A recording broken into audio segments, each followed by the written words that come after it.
I'm not going to do a full comprehensive review of the film because I'm not changing anyone's opinion on this movie, no matter what I do. But what's confusing me is the inconsistency people have in judging the quality of this movie. And I know it's the internet, nothing makes sense, but probably naively pointing it out might help me move on from this. Now, I saw the Mario movie pretty late. I was hesitant to give Illumination money, but the way I justified it to myself was that this movie was probably going to be culturally relevant for a while, and I should probably be a part of that if I want to have any sort of integrity in this space. And just as I thought, it kind of sucked. Now, of course, I wasn't expecting the riveting character study of There Will Be Blood, or the visual and mental journey of a Satoshi Kon film, but like, good lord was I hoping for more than this. I feel like I've watched this movie 1,000 times, and this time just has Mario in it. Okay, before you get all up on my ass about this, I like a good Mario game. I played Mario 64 all the time, I still play Mario Kart a lot, and Mario Golf kicks ass, but I never thought, hey, you know what, the stand-in for all those Nintendo products and sports games, let's make a movie about the guy. And yeah, in the platformer games, there's a basic plot line, but what's the hook of the game? I tell ya, it sure as hell isn't the story. It's the platforming, the jumping, on Koopas, obviously. Man, I spent hours of my life stomping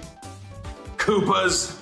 I saw on Twitter there are literally people who said, you shouldn't watch this movie for a compelling story. I'm sorry, I was under the impression that's exactly why you watch a movie. If you wanted a piece of media with Mario stuff in it and that's it, guess what? Just play the video games. They already exist. Don't soil another piece of media trying to placate the neckbeards. What's the point in making a movie if it's just gonna be exactly like the video games? I understand you need some callbacks, but good lord, it's like they didn't even try. Another example of this was Doom. They made 2 movies and neither one of them worked. You wanna know why?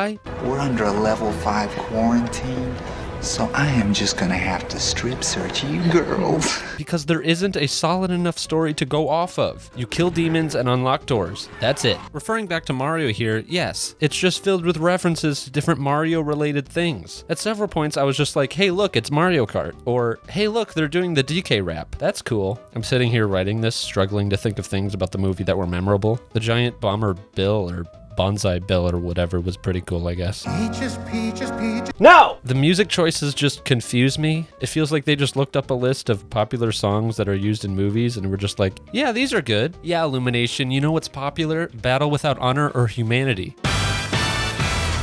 Originally used in the 2000 Japanese film Another Battle, and then was popularized in 2003 with Kill Bill, which then was done to death in a shit ton of other films for the next 10 years, like Shrek, Transformers, and Team America World Police, and now this movie for some reason. Again, not a big deal, but this was clearly chosen out of, yeah, this sounds cool, and not because it fit the movie in any way. I seriously would not have been surprised if all of a sudden the CNC Music Factory Everybody Dance Now started playing at some point. That being said, there are a couple things I liked about the movie. Most of the characters looked okay, except for Mario, who looks like a guy in a giant Mario costume that has no ass. Bowser was by far the best part in the movie. I wish there was more of him. Luigi was good, but he maybe had 15 minutes of screen time. Now, I don't like the argument, well, the movie is for kids, so it's not supposed to be good. First of all, that argument sucks because you're openly admitting the movie is bad. And secondly, you're blatantly calling yourself a child because you're saying it's only for kids. And finally, there are many great animated films that are geared towards children that are very good, like The Incredibles, Ratatouille, Ponyo, The Lion King, Spirited Away, or I don't know, how about the Lego Movie? The kicker with that one is the guy who plays the main character in that film is the same guy who plays the main character in the Mario movie. And guess what? It's the same voice. He lied.